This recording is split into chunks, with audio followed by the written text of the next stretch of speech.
Praise the Lord, जय मसीह की। आज परमेश्वर का वचन जो हम सुनने जा रहे हैं, खुदा करे ये आपके और मेरे अंदर जड़ पकड़ने पाए ताकि हम इस वचन में मजबूत होते जाएं। वचन हम देखेंगे उत्पत्ति की पुस्तक 17वां अध्याय उसका 5वां वचन। यह इस तरह लिखा है, इसलिए अब से तेरा नाम अब्राम ना रहेगा परंतु तेरा नाम अब्राहम होगा, क्योंकि मैंने तुझे जातियों के समूह का मूल पिता ठहरा दिया है। यहाँ परमेश्वर अब्राहम से बात कर रहे हैं और उसे कह रहे हैं कि अब तेरा नाम बदल कर अब्राम से मैं अब्राहम करने जा रहा हूँ और तू जो है वो जातियों के समूह का मूल पिता होगा। मैंने ठहरा दिया है ये बात कि तू मूल पिता होगा उन जातियों का, जबकि अभी तक इसहाक का जन्म नहीं हुआ है, अब्राहम के कोई संतान उत्पन्न नहीं हुई है। पर परमेश्वर कह रहे हैं जो चीज होने वाली है उसको मैंने पहले से ठहरा दिया है। आपके और मेरे जीवन में भी परमेश्वर ने ऐसा ही कुछ किया है। इफिसियों 1:3 कहता है कि प्रभु यीशु मसीह के परमेश्वर के द्वारा हम धन्यवाद करें कि उसने सारी हमारे को जो आत्मिक आशीषें हैं वो हमें दे दी हैं। अब परमेश्वर ने पहले से हमें आत्मिक आशीषें दे दी हैं, पर हम इन आशीषों को कैसे हासिल कर सकते हैं? सिंपल सा जवाब है, विश्वास के द्वारा। और हम विश्वास को कहां से प्राप्त कर सकते हैं? कई बार हमारे अंदर विश्वास ज्यादा होता है, कई बार कम होता है, कई बार नहीं होता। पवित्र शास्त्र में हम अलग अलग तरह से देखते हैं। कहीं परमेश्वर कहते हैं हे अल्प विश्वासी, कहीं बहुत ज्यादा विश्वास है, कहीं चेले प्रार्थना कर रहे हैं कि प्रभु हमारे विश्वास को बढ़ा। परमेश्वर का वचन कहता है कि विश्वास जो है वो सुनने से आता है, और कुछ भी सुनना नहीं, केवल परमेश्वर का वचन। विश्वास आता है सुनने से और सुनना है परमेश्वर का वचन। अगर हम देखें पत्रस 1:23 में, तो वहां लिखा है, क्योंकि तुमने नाशवान नहीं पर अविनाशी बीज से परमेश्वर के जीवते और सदा ठहरने वाले वचन के द्वारा नया जन्म पाया है। वचन के द्वारा हमारा जन्म हुआ है, उसी वचन को सुनने से हम विश्वास को पाते हैं। यदि आज आप कहें कि मैं कहां से विश्वास प्राप्त कर सकता हूं, तो उसका सीधा और सरल जवाब है कि अगर आप विश्वास पाना चाहते हैं तो वो आपको वचन में मिलेगा। यदि आज आप विश्वास में बढ़ना चाहते हैं तो वो आपको वचन में मिलेगा, वहां से आप अपने विश्वास को बढ़ा सकते हैं। और यहाँ वचन कह रहा है 1 पत्रस 1:23 कि हमने नाशवान नहीं पर अविनाशी बीज से परमेश्वर के जीवते और सदा ठहरने वाले वचन के द्वारा नया जन्म पाया है। यानी हमारा जन्म जो हुआ है वो अविनाशी बीज के द्वारा हुआ है, परमेश्वर के वचन के द्वारा हुआ है। और परमेश्वर का वचन क्या है? यूहन्ना 1:1 कहता है, आदि में वचन था, वचन परमेश्वर के साथ था और वचन ही परमेश्वर था। इस वचन से ही हमने जन्म पाया है, ये वचन ही परमेश्वर है। और इतना ही नहीं, मनुष्य केवल रोटी से नहीं परंतु हर एक वचन से जो परमेश्वर के मुख से निकलता है जीवित रहेगा। हमने जन्म वचन से पाया है, हम जीवित वचन से रहते हैं। और आगे वचन कहता है नीति वचन में 4:20 में प्रभु कहते हैं, हे मेरे पुत्र मेरे वचन ध्यान धर कर सुन, इन्हें अपनी आंखों की ओट मत होने दे, इनको अपने मन में धारण कर ले। और जिसको ये मिल जाते हैं उनके जीवित रहने और चंगे रहने का कारण है।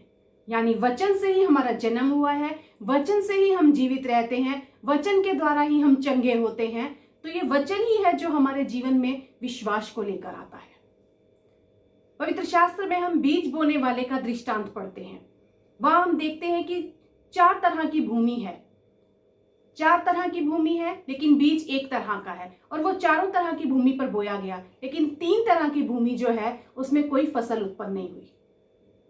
बीज एक ही है, इससे हम जान जाते हैं कि बीज में कोई कमी नहीं है, बीज में कोई समस्या नहीं है। लेकिन जो भूमि है वो 3 तरह की जो भूमि है उसमें कुछ भी कोई भी फल नहीं लगा, यानी कि उस भूमि में ही समस्या है। आज खुदा ये चाहते हैं कि हम जब इस वचन को सुनने के लिए यहाँ बैठे हैं, यदि हम विश्वास को पाना चाहते हैं तो हम इन वचनों को सुने, और सिर्फ सुने ही नहीं पर इन वचनों को जब हम सुने तो हम इन्हें ग्रहण कर लें, क्योंकि प्रभु का वचन कह रहा है इन्हें अपने मन में धारण कर ले।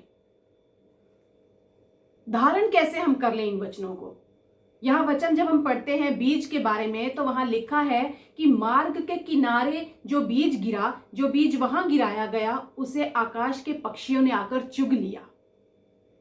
सुनते तो हम सब हैं, लेकिन वो वचन चुग लिया जाता है, वो ठहर नहीं सकता हमारे जीवन में, इसलिए हम उसे ग्रहण नहीं करते, इसलिए वो ठहरता नहीं है और वो मजबूती नहीं पकड़ता, वो जड़ नहीं पकड़ता और फल नहीं लगता। इसीलिए 3 तरह की जो भूमि है वहां उस कोई फल नहीं आया, सिर्फ एक ही तरह की भूमि में फल आया। बीज में कोई प्रॉब्लम नहीं थी, लेकिन वो हृदय तैयार नहीं था उस वचन को ग्रहण करने के लिए। आज खुदा ये चाहते हैं कि ये जो तुम अगर विश्वास को बढ़ाना चाहते हो तो मेरे वचन को सिर्फ सुनो नहीं, लेकिन उसको ग्रहण कर लो। और कैसे हम ग्रहण कर ले?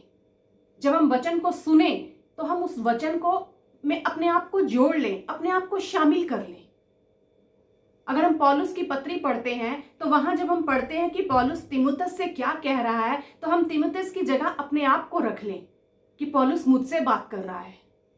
वहां तीमुथियुस नहीं है, वहां मैं हूं। पौलुस किसी कलीसिया से बात नहीं कर रहा, पर वो मुझसे बात कर रहा है। परमेश्वर का ये पूरा पवित्र शास्त्र परमेश्वर ने मेरे नाम चिट्ठी लिख कर रखी है। जब मैं इसे पढ़ता हूं, ये सिर्फ मेरे लिए है। जब हम अपने आप को उसके अंदर जोड़ लेते हैं, अपने आप को उस वचनों में शामिल कर लेते हैं, तब उस वचन का अधिकार हमारे ऊपर आ जाता है। इसीलिए परमेश्वर का वचन कहता है कि अधिकाई से वचन को अपने अंदर बसने दो। वो तब बसेगा जब हम उसके साथ जुड़ जाएंगे, जब हम उस वचन में शामिल हो जाएंगे। और जब हम उसमें शामिल हो जाएंगे तब हम फल लेकर आएंगे।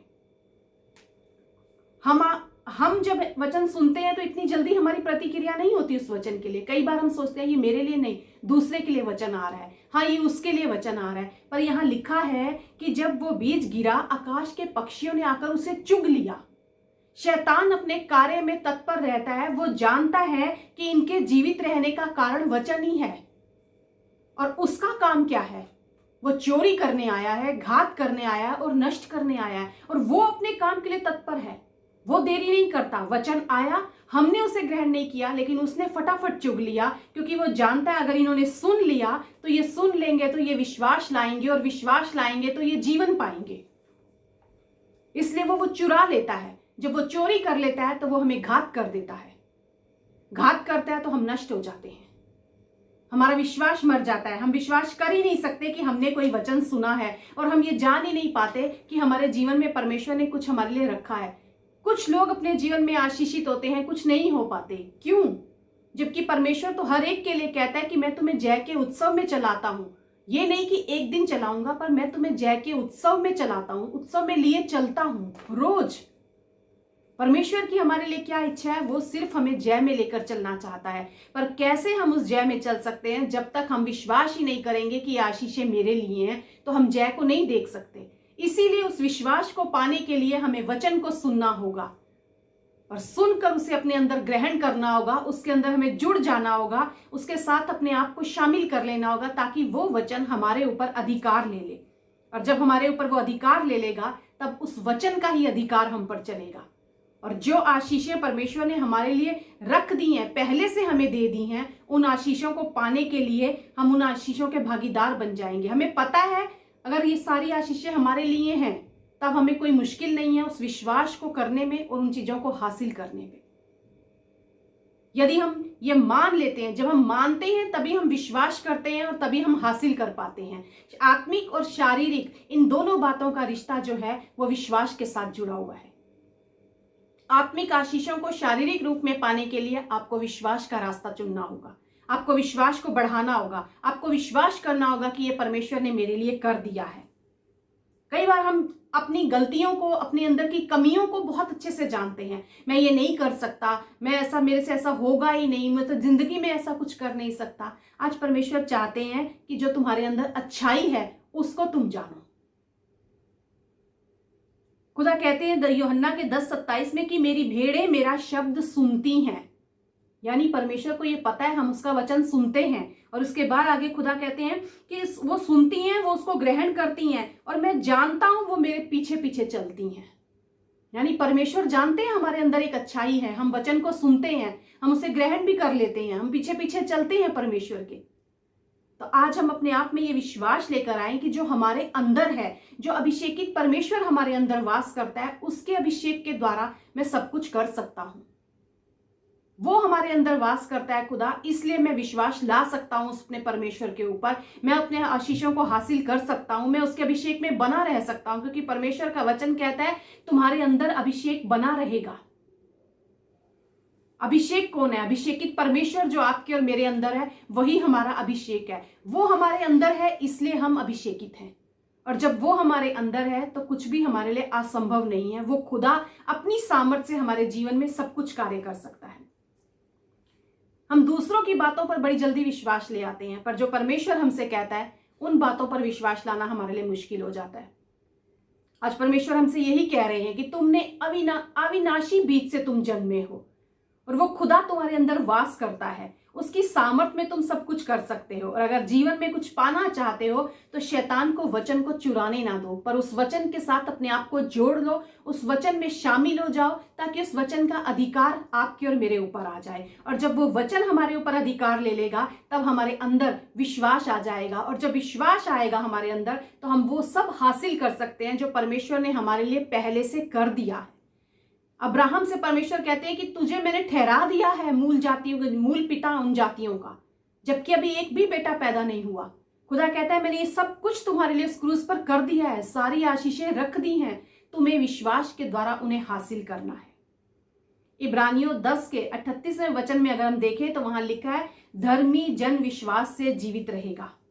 यदि वह विश्वास से पीछे हट जाए तो खुदा कहते हैं मेरा मन उससे प्रसन्न ना होगा।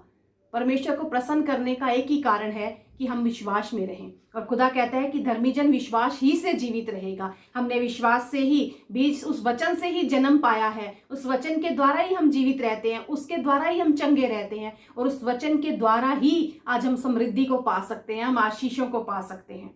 और आगे 39 वर्ष कहता है, पर हम हटने वाले नहीं हैं, हम उस विश्वास से हटने वाले नहीं। आज हम ये दुआ करें खुदा से कि खुदा जो विश्वास तूने हमें दिया है, हम उस विश्वास से हटने वाले नहीं कि नाश हो जाएं, पर विश्वास करने वाले हैं कि प्राणों को बचाएं।